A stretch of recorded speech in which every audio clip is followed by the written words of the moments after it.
రంగారెడ్డి జిల్లాలో జరిగిన బస్సు ప్రమాద తీవ్ర విషాదాన్ని మిగిల్చినటువంటి సంఘటన తెలిసింది. ఈ యొక్క ప్రమాద ఘటన అనేక కుటుంబాలలో చిమ్మ చీకటిని కమ్మేసింది. ఉద్యోగులు, విద్యార్థులు, పని మీద హైదరాబాద్కు పయనమైన వారు ఇలా అందరూ ఎక్కినటువంటి బస్సు ప్రమాదానికి గురై వారి కుటుంబాలలో అంతులేని ఆవేదనను మిగిల్చింది.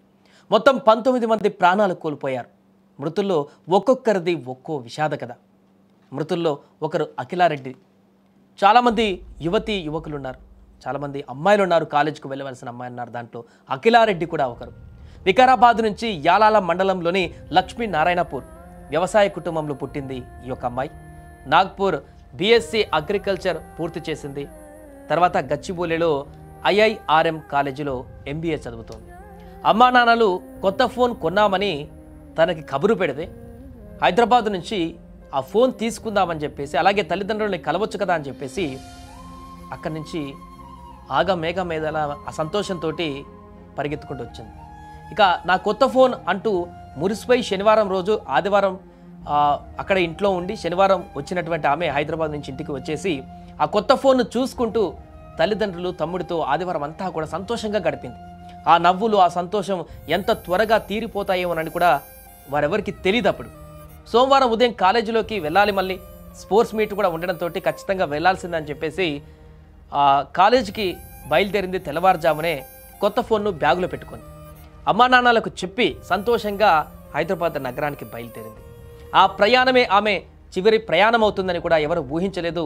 ఉదయం 5 గంటలకు హైదరాబాద్కు వెళ్ళడానికి తాండూరులో బస్ ఎక్కి ఆ ప్రమాదంలో కన్నుమూసింది. చేవెళ్ళ ఆసుపత్రికి వచ్చినటువంటి అఖిల తల్లి హృదయ విధారకరంగా రోధించింది. అఖిల, ఎక్కడికి పోయావు బిడ్డా? ఒక్కసారి కనపడు బిడ్డా, నన్ను కూడా నీతోని తీసుకుపో అని కన్నీరు పెట్టుకోవడం అక్కడ ఉన్నటువంటి వారందరిని కూడా కలిచివేసింది. ఆమె సోదరుడు కూడా కన్నీరు మున్నీరుగా విలపించాడు అక్కడికి వచ్చి. ఇక తన సోదరి లేదనేటువంటి విషయాన్ని జీర్ణించుకోలేనటువంటి పరిస్థితుల్లోకి వచ్చాడు. ఒకసారి వారు ఏ రకంగా బాధపడ్డారో దానికి సంబంధించినటువంటి దృశ్యాలు కూడా ఉన్నాయి. వారి తల్లిదండ్రులు ఆవేదన వ్యక్తం చేసినటువంటి సందర్భం కూడా ఉంది. ఒకసారి అవి చూద్దాం. హైదరాబాద్కి వెళ్తుంది. ఏం చేస్తారు? ఐఆర్ఎం కాలేజ్లో ఎంబీఏ చేస్తుంది. ఎంబీఏ చదువుతున్నారా? ఎలా అండి? అంటే ఆవిడ ఎందుకు వచ్చారు అసలు ఇంటికి? హాలిడేస్కి వచ్చారా? ఎట్లా? మా చెల్లి దగ్గర ఫోన్ లేకుండే, కొత్త ఫోన్ ఇప్పించాం, తీసుకుపోవడానికి వచ్చింది ఇంటికి. వీకెండ్ కదా, 2 days హాలిడేస్ ఉన్నాయని ఇంటికి వచ్చింది. రిటర్న్ పొద్దున 5 o'clock రిటర్న్ బస్లో అయ్యేసరికి ఇలా ఇన్సిడెంట్ అయింది. నా పాప తల్లి ఏం చదువుతుంది? ఎంబీఏ చేస్తుండే అమ్మ. ఎందుకు వచ్చిందండి ఇప్పుడు? హాలిడేస్కి వచ్చిందా? ఎట్లా? ఫోన్ కొన్నామండి కొత్తది.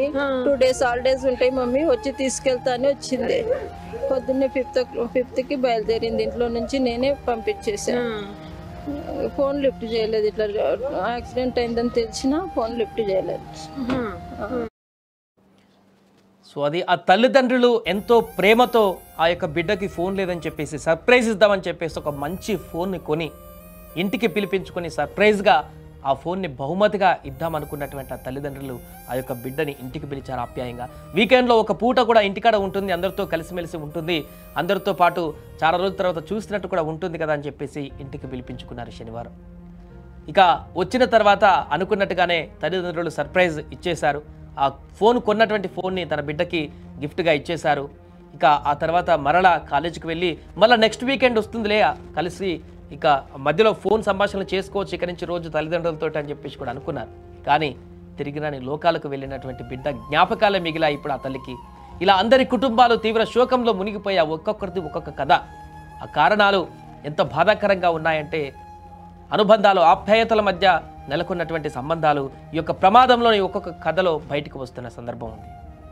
ఒక తల్లి, ఒక పూట ఉండు బిడ్డ, ఈ పూట ఉంటే కొంత సండేనే కదా, ఒక పూట ఉంటే చూసినట్టు ఉంటుంది మీ అని చెప్పేసి ఆదివారం వెళ్ళేటోళ్ళని సోమవారం వెళ్ళిచ్చినటువంటి కథ ఒకటి ప్రేమ.